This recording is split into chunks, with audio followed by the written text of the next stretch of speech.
I'm Morgan, and today I wanted to share my thoughts on politically correct bedtime stories. So this book is from 1994 and by an author called James Finn Garner, and I don't quite know how long that we've had this book because I remember my dad read this to me when I was probably pre-teenage, and I went ahead and reread this book last night because I was kind of like, I was in the mood for something funny, something that's a pick-me-up type story, something that make me smile but also still be like escapism and not super long at the same time. And this book is just like the perfect length of book to read in like an evening. It's only got, let me see how many pages it actually has, like 79 pages worth of story in it, and so it's a relatively quick read, but at the same time it's just absolutely hilarious. The first how would I say this?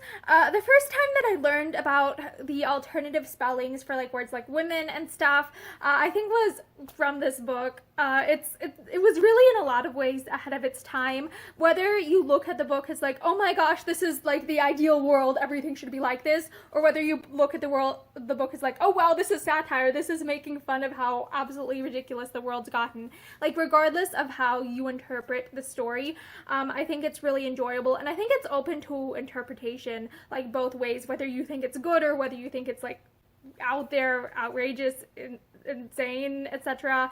And I also, something I absolutely love too is it uses words like speciesist that I think a lot of people think are relatively new words that have really only became more mainstream in the vernacular, I think, in the last like half a decade.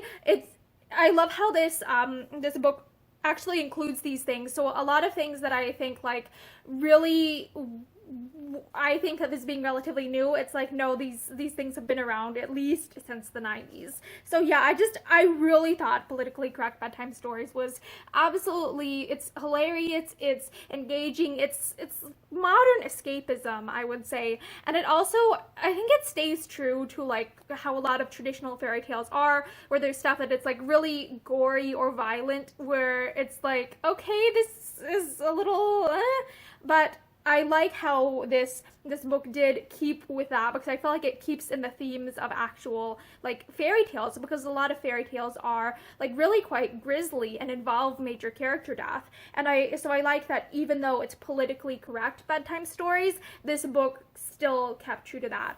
And also there is a sequel called Once Upon a More Enlightened Time that I think I'm probably going to end up rereading again at some point, just because I really enjoyed politically correct bedtime stories, and so I want to reread this too, just for more of the same type of content. So yeah, I hope that this video inspires you to try like reading and listening to new books or books that you wouldn't normally pick out on your own. So yeah, I hope you're having a great day. Bye!